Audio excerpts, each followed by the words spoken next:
Hello everyone, and welcome to my Days of Our Lives official channel. I hope everyone is having a wonderful day. Before we begin, please hit the subscribe button and give this video a thumbs up.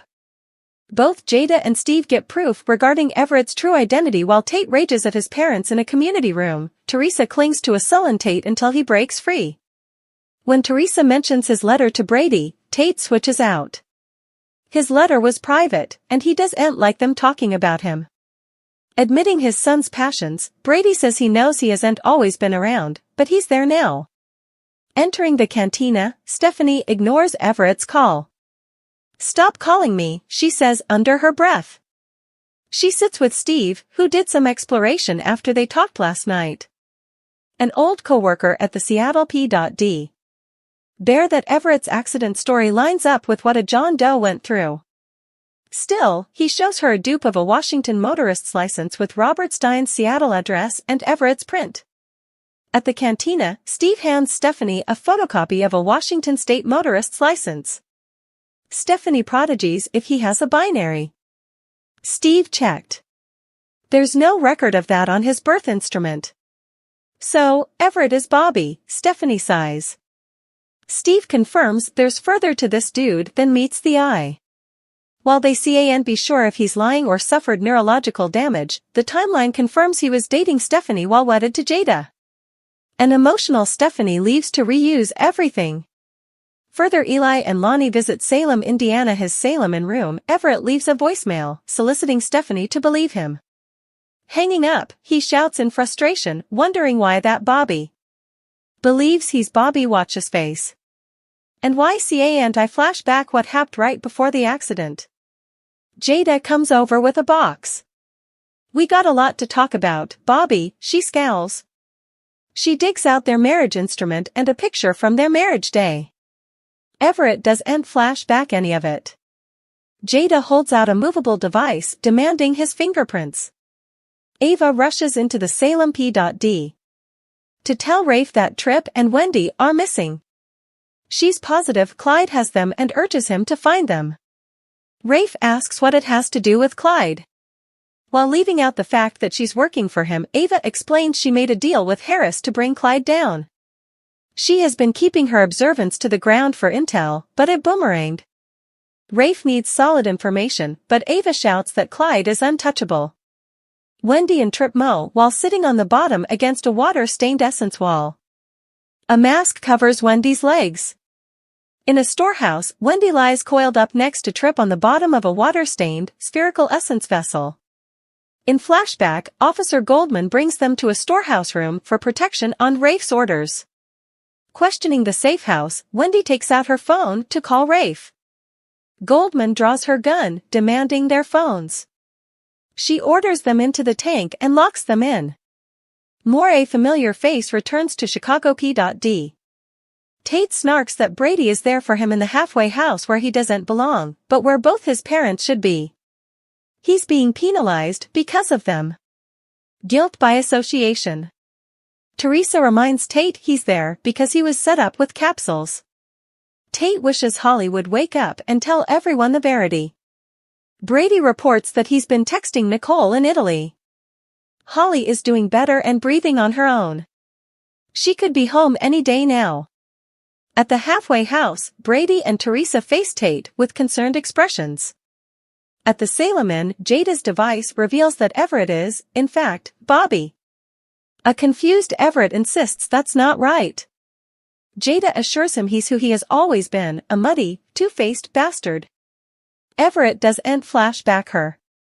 Well, she remembers him, and filing for divorce was the stylish thing she ever did. She urges him, for formerly in his life, to enjoy up to what he did. Further, scammer used Chicago Fire star's name in the storehouse. Goldman enters the water tank, aiming her gun. Tripp says they can get her plutocrat, but she scoffs. She tosses a bag, suggesting they portion their inventories, and locks them back by. At the halfway house, Brady and Teresa try to temper Tate's prospects. They've to prepare for the possibility that Holly may be too spooked to tell the verity or not indeed flash back. Frustrated, Tate reiterates that he didn't do anything wrong. He just wants to go home. Stephanie arrives at Everett's room as he shouts that he doesn't flash back. Jada shows Stephanie the print and tells her the fingerprints match. Stephanie apologizes. She didn't know. Jada urges her friend to run from Everett. She warns she wouldn't stop digging until she gets the whole story and stalks out. Further, was that Bill Hayes' last occasion? After Steve makes a call for help with Everett, Ava calls to tell him about Tripp. At the station, Rafe brings Goldman in to file a missing persons report and issue a bolo on Tripp and Wendy. When Steve arrives, he intimately orders Ava to start talking. Ava spills everything to Steve about running medicines for Clyde to cover Tripp. She begs him to help her save their boy. Steve strongly declares he'll find Tripp and Wendy, and also she'll make a full concession. Got it? In the water tank, Wendy and Tripp conclude Goldman is working for Clyde, which is why Ava wanted them out of Salem. As they look for a way out, Tripp sees a door on the ceiling, but it doesn't budge. Retracing their trip there, they wonder if they re-near the field. Tripp spots reflections, which give fresh air. Wendy notes if they close them, they re-dead. Tripp muses if they wanted them dead, they would be. Wendy worries their utility is only temporary. They agree they need to find a way out of there. Further B&B's deeply disappointing plot hunkering coming to a worried Everett at the Salem Inn, Stephanie puts her hands on his shoulders. At the Salem Inn, Stephanie switches out over what a lie their relationship was. Indeed, if Everett doesn't flash back now, he still got involved with her while wedded to Jada before the accident. So, are you a lying dirtbag or some kind of sociopath? Distressed, Everett insists he's neither of those effects. He's still the man who wanted to spend his life with her. His speech slows, and he starts to falter. Rubbing his face, he collapses. Stephanie helps an unsteady Everett up, averring on taking him to the sanitarium. Rushing into the station, Jada tells Rafe she verified Everett is Bobby. She shakily insists she's fine and that she needs to stay at work. Rafe wants to hear all about it, but he needs to tell her about a missing Wendy and Tripp first. At the halfway house, Teresa points out Tate's in a safe place where he can get stronger and learn about addiction. Tate hardens. He's not an addict, and he doesn't do medicines. Just because they ruined their lives with them doesn't mean they can pass that guilt trip onto him. He wants them to leave.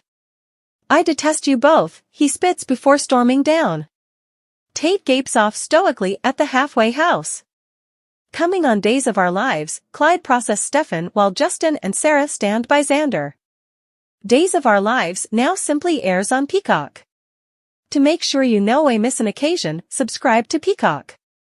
Please note that if you buy commodity by clicking on a link within this story, we may admit a small commission of the trade. Jude will never be reunited with his mommy on days when Sloane and Melinda decided to pass off Nicole and Eric's infant as a baby available for relinquishment on Days of Our Lives. Observers knew it was only a matter of time before someone, say so, Leo, dished, and Bitsy Jude was back in the arms of his natural mama, if not his natural father yet.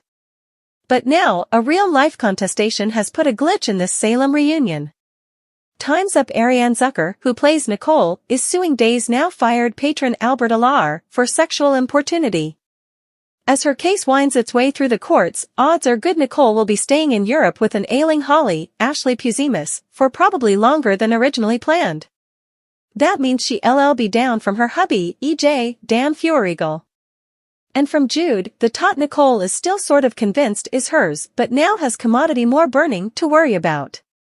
The long and winding road. So, what does this mean for Jude?